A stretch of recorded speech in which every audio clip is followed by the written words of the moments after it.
All right, welcome back to another episode of What's Hockey, the third installment. We're going to go ahead and take you all around some headlines, starting with the Edmonton Oilers firing their manager. Keaton, you got some words on that?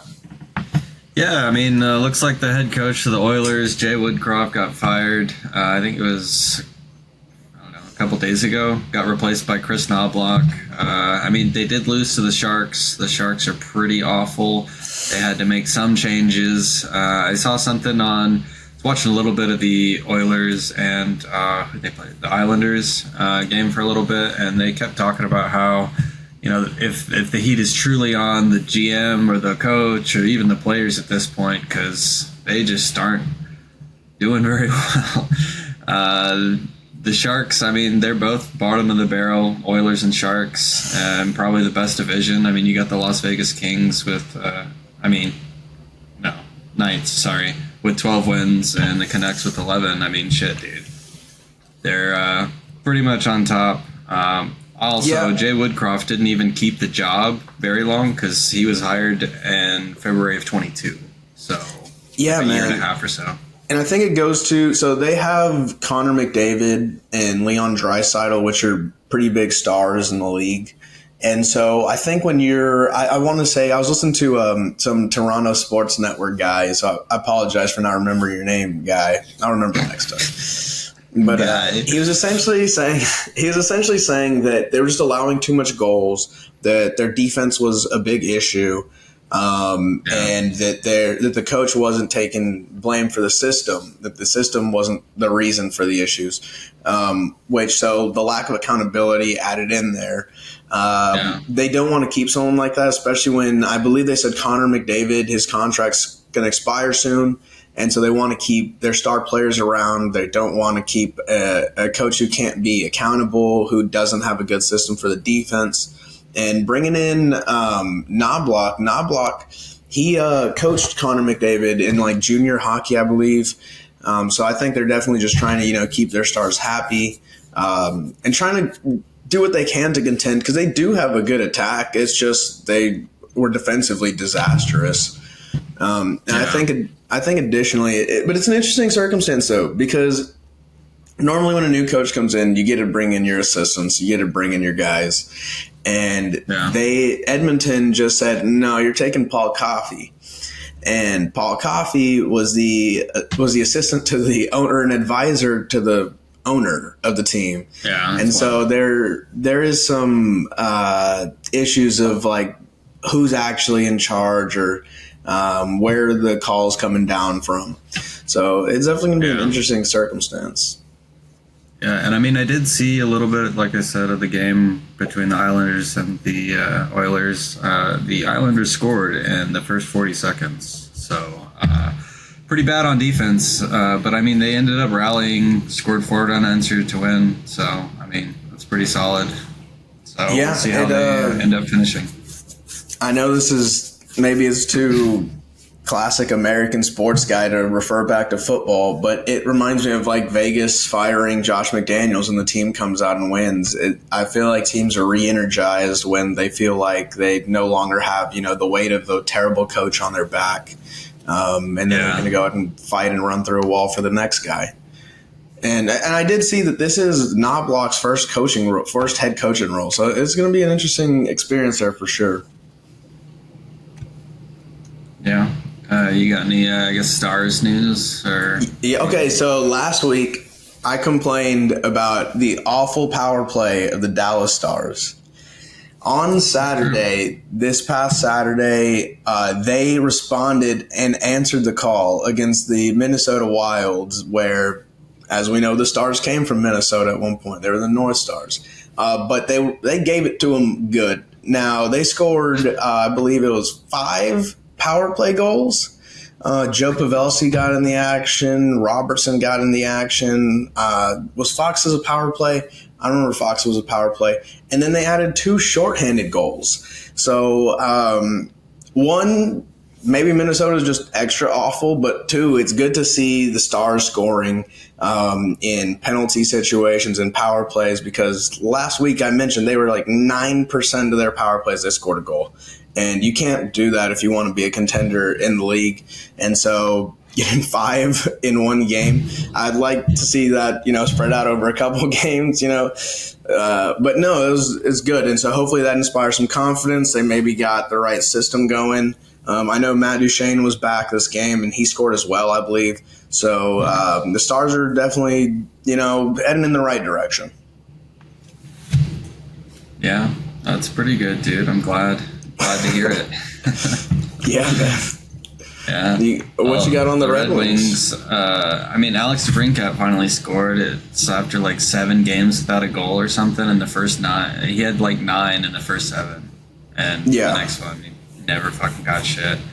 But he finally scored one. Our goalie, or at least backup goalie, Reimer's pretty solid, but Ville Husso is just fucking garbage. This guy can't even allow less than 3 goals a game at all this season. I don't understand that at all. I mean, just got to get a lot better than that.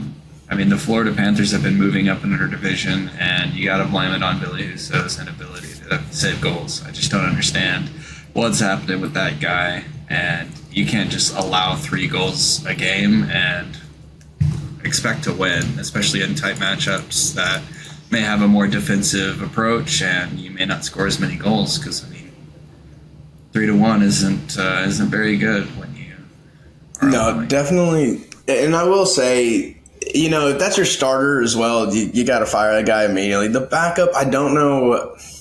I'll be honest, I don't know how great backups tend to be across the leagues, because 3 is a lot for sure. But you also see, in hockey, it's weird. You'll have a game that's 2-1, and then you'll have the Stars game where it's 8-3, Yeah, exactly. But 3, and I think I see that. Look, Reimer allowed some games where the opposition got some goals in as well. But see, the backup for the Stars, Wedgie, as he's occasionally called.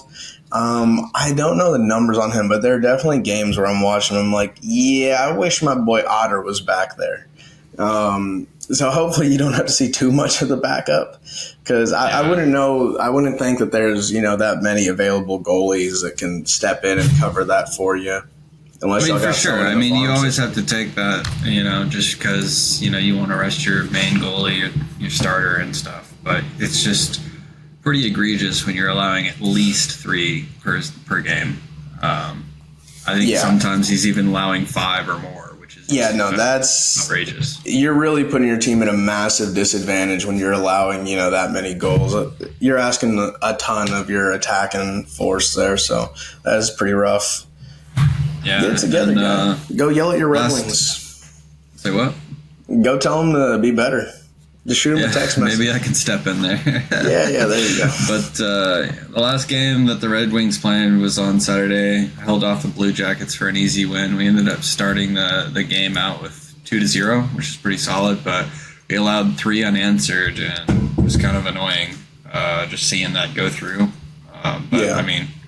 Again, I think that was Ville Husso allowing that. So, but we ended up pulling off the victory, ended up 5-4, and our next game is on Thursday. It's going to be the Global Series game in Sweden against the Senators. It'd be pretty nice because at least the Swedish people, a part of any teams, would be, nice to see their friends and family, have that opportunity for them to... Y'all have a bunch of Swedes on your team?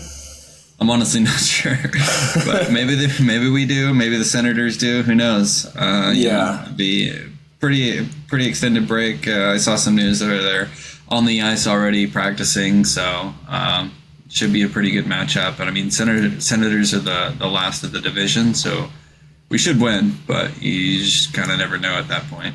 No, for sure, And so I don't know everything about the Global Series. I don't mean to put you on the spot if you don't either, but what do you know about the Global Series?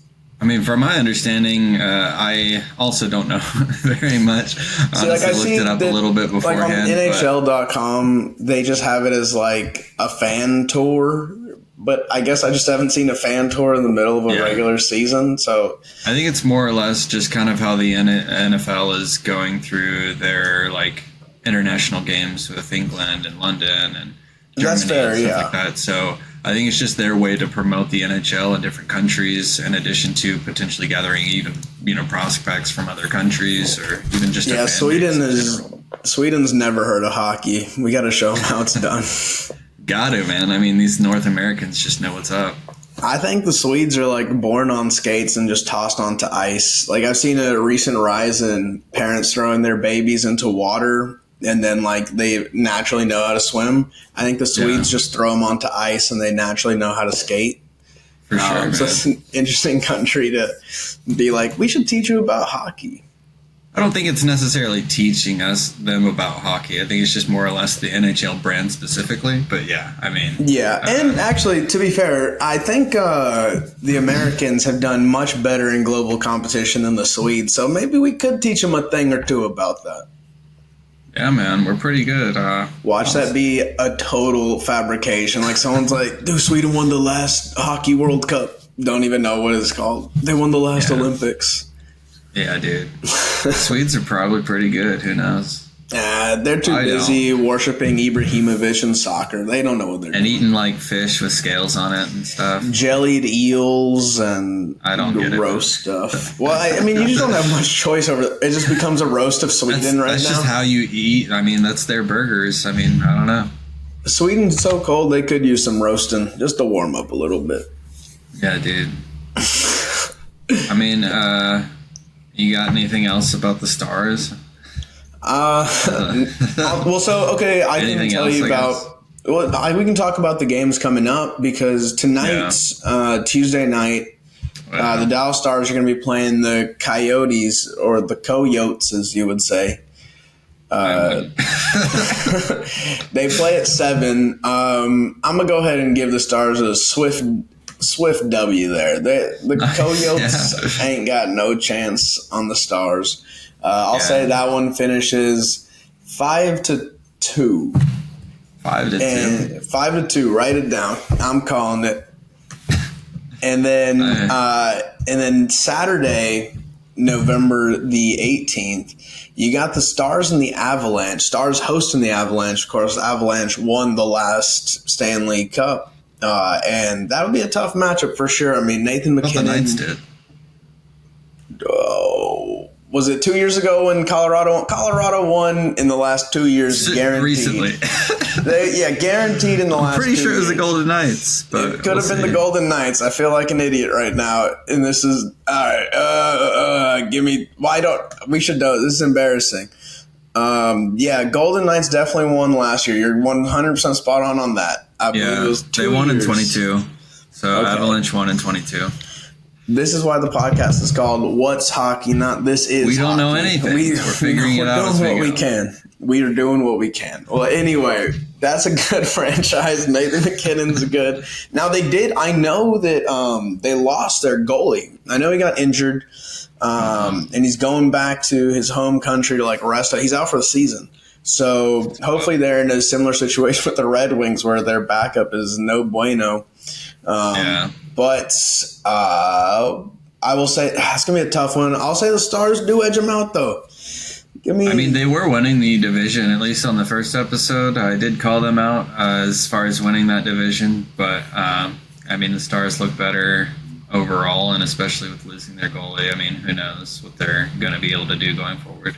So I'll say that one finishes 3-2. I'm feeling that. Stars win 3-2. I don't know if I've projected the Stars to lose a game since we've started this podcast, which obviously will occur. I feel like they might just be undefeated going forward. Who knows?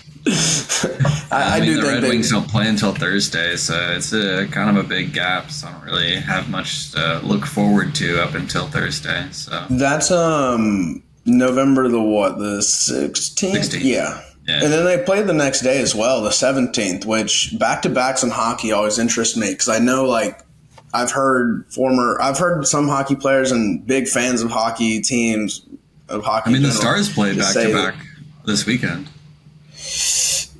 They played on Saturday and Sunday. What a sharp eye you have. Oh, yeah, and I'm sorry. The Wild game was on Sunday. I said Saturday. Maybe. I don't remember, but yeah. They definitely played back to back because they beat the Jets and then the Coyotes. The Coyotes, yeah, and The Wilds, the sorry. Wilds. But Yeah. and we went off on the Wild, so maybe the back to back means nothing. Who knows? Or the Wild are just awful. We did. I mean, they two are in Sweden, shorthanded so it goals. kind of makes sense to have a back to back game. So like, or at least back to back games. But Yeah. And you said you have them winning or losing those games. Probably losing. Definitely win against the Senators. I forgot who we play the next day. You got the Maple Leafs the next day, which could be a That little should be an tough. interesting matchup because we are tied at the current moment. And let me see, do they even play the Maple Leafs play the next? No. So yeah, I guess we have maybe. Let's see if they play today.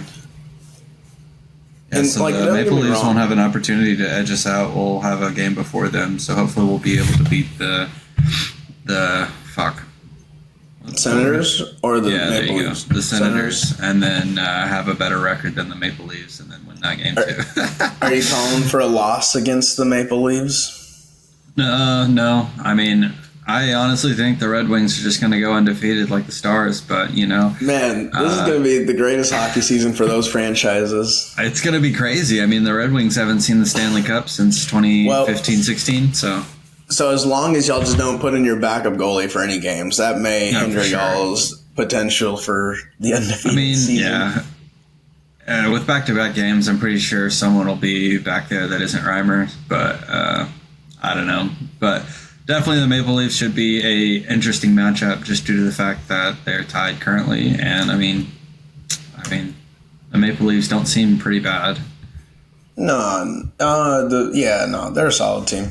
You got Austin Matthews leading the way, just cushion goals all day. Actually, I know he was the past few seasons. I don't know if he's killing it this year. He probably still is, but No, Lucas Raymond's been pretty hot as of late on the Red Wings. I saw him a few times at least go like around the goalie and then kind of fake it and then go back the way he was going already and then like sneak it in because the goalie thinks he's on the other side. yeah, Pretty sneaky, dude. sneaky. He's like Randall from Monsters Inc. What? Yeah, dude, he's totally camouflaged. Yep. All right. Well, Yeah. I think I that'll guess, do it for the third installment of the What's Hockey podcast. Yeah. Peace. See ya. Nice, dude. All right.